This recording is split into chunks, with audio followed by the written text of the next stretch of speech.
when stars collide. The latest on the legal bombshell. Shocking behind-the-scenes drama. They're both going at this full bore. So you believe Blake Lively wrestled control of the film? I think she tried to, yes. Fireworks in Hollywood. The director of a film vanished? It was crazy. As Blake Lively and Justin Baldoni He really does see himself as a feminist. battle it out. Some people are in for the kill.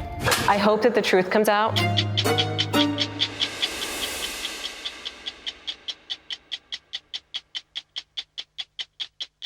Hello and welcome to Extra Minutes, the 60 Minutes podcast. I'm Adam Hegarty. I'm joined by our producer, Sammi Taylor. Hey, Adam. Sammi, good to talk to you again. If you've been living under the world's largest rock and you're unaware of the biggest feud in Hollywood history going on, Justin Baldoni, the director of It Ends With Us, has a bitter conflict going on with the A-lister, the star of the movie, Blake Lively. Can you believe it, Sammi? A friend of mine told me the other night he had no idea about it at all. He has been living under a rock. Exactly. I feel like there's something new coming out about this story I know. every single day. And it's captivated so many people. It's captivated the world. What's got you hooked? I think there's so many twists and turns to what may have just started as a really kind of bizarre misunderstanding on the set that has really snowballed and escalated into this kind of huge legal feud that we're going to see play out. We have seen play out over the last couple of months, and we will probably see continuing to play out until the trial takes place in, March of next year. There's so much to play out. It's extraordinary. And can you believe huge legal feud, quote unquote, is an understatement?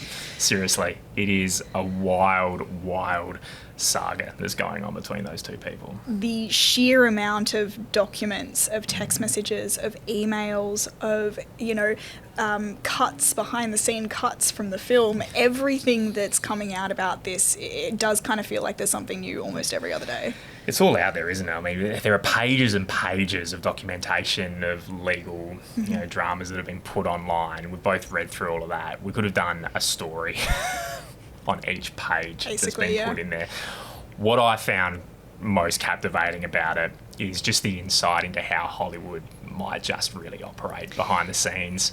The concept of smear campaigns, crisis PR managers, so many people involved in protecting people.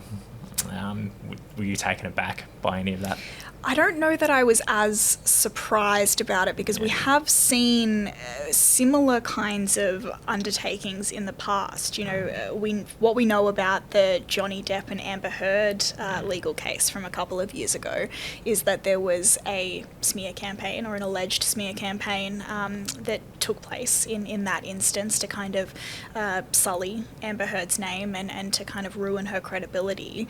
I think that started to really open people's eyes up to how these kinds of tactics might be used. But I do think that in most cases it is more traditional PR moves. It's leaking stories. It's, being in the ear of different reporters and things so that your client comes out looking better perhaps than, another client, or protecting somebody's image in a particular way.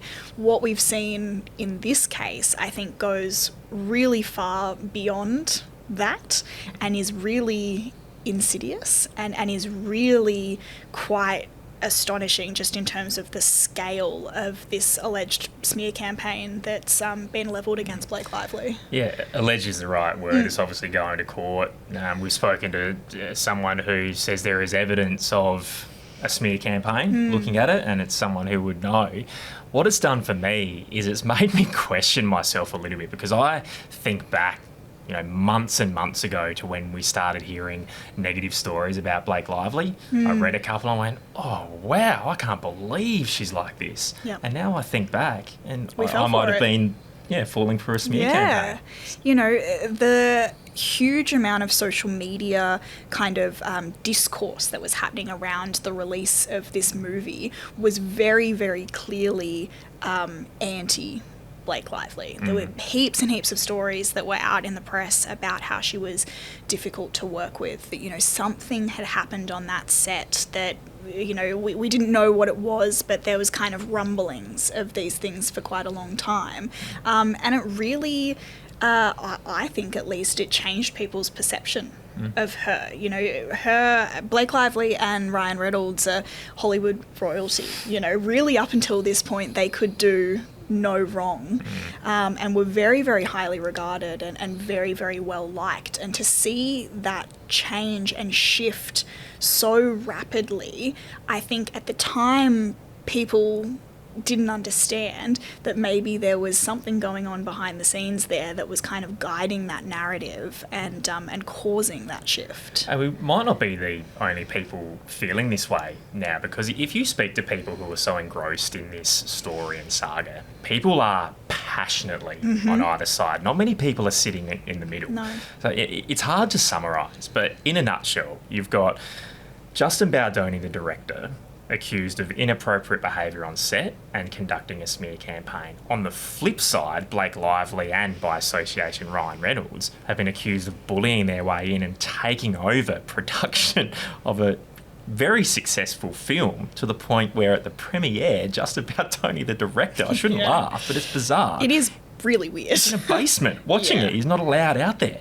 And it's just been this long-running, confusing saga. But what we've discovered, I think, is it's a bit more, possibly, than just he said, she said. There might just be truth on both sides. Yes. And we learned that talking to Peter, a reporter at The Hollywood Reporter, in a fascinating piece. Yeah, he has written this incredible article. He spent a whole month basically speaking to lots and lots of different people that worked on that set and lots of different sources within Hollywood about It Ends With Us, about what on earth has happened between Exactly. Blake Lively and Justin Baldoni. And I think he has kind of gained, I suppose, a little bit of clarity about how it got so out of control, and how this kind of blew up into the spectacle that we've seen it become.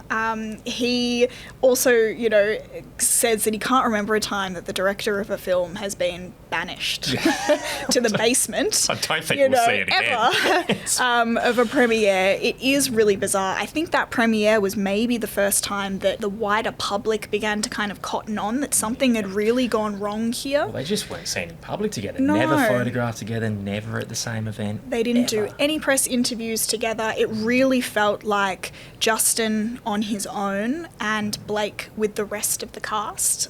Even after she filed her first legal suit, and the articles, you know, started to come out about this alleged smear campaign that had been waged against her, you know, she was showered, I guess, in support from her cast members, you know, previous cast members from other films, cast of It Ends With Us. Lots of people really got behind her and showed their support for what, you know, she was saying she had gone through. And it sounds like, at least from speaking with Peter, that it started as a bit of a mismatch of personalities on the worst difference of opinion in the history of not just Hollywood but the world. I think just this weird clash of personalities potentially, where both think they're right. That was the biggest take home for me talking to Peter, is he believes, based on his investigations, that Blake Lively passionately believes that she's right and standing for something important. But on the flip side, Justin Baldoni genuinely believes that he's not the person in the wrong here, that he did nothing wrong. Those two things should not be able to exist side by side. You've either done something wrong or you haven't. But the weird environment on that set makes it seem like they both believe they're in the right. I think as well, it's important to note that the allegations that Blake Lively has made about what happened on that set and what happened to her and what allegedly happened to, you know, two other women working on that set are quite serious. You know, they are allegations of sexual harassment. They are allegations of inappropriate behaviour and a potentially kind of unsafe working environment. I think that alone is really at odds with what we know or what we thought we knew about Justin Baldoni as a brand. You know, he was a fiercely kind of feminist voice. Ran a podcast like this on feminism. Yeah. And I think all of those allegations feel really, really at odds with the person that Justin Baldoni has presented himself as for the, you know, entirety of his career. Something I thought that Peter told us that was really interesting is that obviously Blake Lively, being such a huge star and A-lister, has quite an established brand, and people kind of there's brand recognition there. We know who she is. Justin Baldoni was on the cusp of that. Yeah. And suddenly he's working with one of the biggest names in the world. And working on a film from a really beloved book. The book was a really, really big deal. It's a New York Times bestseller. It had sold millions and millions of copies. It has a massive fan base. People are really obsessed with the story. Because it did so well, she got to write a sequel. The book was a big deal. And so acquiring the rights to that book was a really big deal for Justin Baldoni, and this project should have catapulted him to stardom, to maybe not quite Blake Lively level, but it should have done wonders for his career, and what we've seen instead is, huge. And that's the suggestion there, isn't it? Because he was such a new director in terms of such a big Hollywood film, that there was that concept, and Peter writes about this, of a power vacuum, and then a strong personality like Blake is potentially rolled in there and gone, what is going on here? This is not how Hollywood operates, and then taking control that way. That could then be misconstrued as someone bullying and taking over, or she might have overstepped the mark, perhaps not. But then when we're talking about Justin Baldoni and the environment he created on set that was a bit different, we're actually talking about something he holds dear, and that's his personal faith, where that involves, doing things in a way that people might feel like is overstepping the mark, hugging, talking about certain things that may be perceived as inappropriate, and rightfully so. So there we're talking again about that weird clash of personalities where both people feel like they're in the right. Yeah. Peter from The Hollywood Reporter told us a little bit about what he'd learned about Justin's faith and about the Baha'i religion. Yep. It's not something I was really well versed in at all. No, not something I've delved into personally. And that Justin has really, throughout his career, obviously because his faith is so important to him, surrounded himself with like-minded, similar people. So there are other producers working on that film that are also a member of the Baha'i faith. Yeah. There's, the billionaire backer for his production company is also a member of that faith. There were other actors and extras brought onto that set that are part of his community.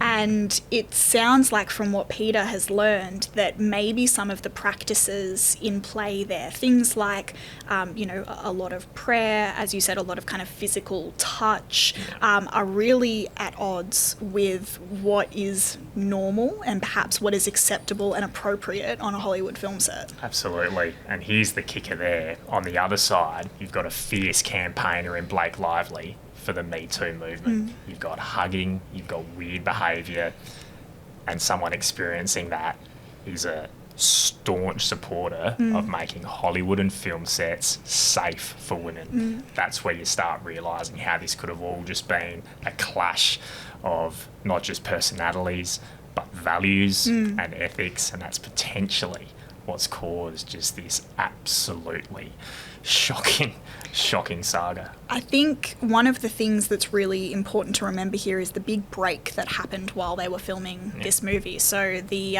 writers' strikes and the actors' strikes happened basically right in the middle. It gave everybody that worked on that film, 6 months away from each other. I think that time was probably taken for someone like Blake Lively to really think about what she had experienced, what she says she experienced on that set. And when they came back to the set and back to production, she wanted to ensure that was a safe workplace, I guess, not just for her, but for everybody else involved. And so she and her team gave a list of demands that, when you read through them, as you would know, they're baffling, that they even need to be kind of outlined as boundaries, that they would happen at all is pretty concerning. Yeah. And it leads to a really important question to finish on, I think. I mean, Sammi, you're a woman, and the Me Too movement has been hugely successful and important, right, up until this point, regardless of who's right and wrong in this instance, or whether they're both wrong or both right. What damage do you feel like it's caused, that really important movement? Huge damage. it does really feel like a lot of progress was made over the course of, you know, the post kind of Weinstein allegations and all of those years. And we've ended up back in this messy grey area where a huge Hollywood star like Blake Lively can allegedly be the victim of this kind of behaviour on the set, and that when she comes forward with those allegations and speaks about them publicly, not only is she not believed, but she's the victim of an alleged smear campaign. You know, really awful things have been said about her over the course of, you know, the last kind of 6 months since this film was released. We know from some of the people that we've spoken to from this story that that's not all authentic, that it's been manipulated, that the media environment and the digital environment there has been manipulated. Christopher from Bot Sentinel basically told us that he had seen really strong evidence that the level of kind of hatred that has been, you know, pushed against Blake Lively and the awful things that have been said about her online aren't necessarily coming from real people and from real accounts. That this environment has been manipulated in a way that is not dissimilar to how, you know, Russian interference happens in elections, like, which is insane. Yeah, everyone's, you know, looking off the same playbook, aren't they? If they want to get some bad stuff out there, it all happens the same way. And the fact that, you know, a legal case between two celebrities and Russian disinformation in election campaigns are even said in the same sentence is and I think that's really bizarre, correct. right? And that's this story in a nutshell, isn't it? Can be quite baffling and comical, sadly, but it also has some really serious real-world ramifications for movements and also what's really happening out there behind the scenes. I think it'll be really interesting to see how it plays out, you know, over the course of this next year, and then when the trial happens as well, when we go into a discovery phase and we feel like we've already got all of the information, right? All of these text messages, emails, you know, all of these things that have been released. I can almost guarantee that will double, triple the level of information that will become public and apparent when this case goes to trial. It will be phenomenal. Absolutely, and Sammi will all be on the edges of our seats, no doubt. In the meantime, though, everyone can catch up on the very latest. There's a lot to this story on our 60 Minutes YouTube channel as well as the 9 Now app.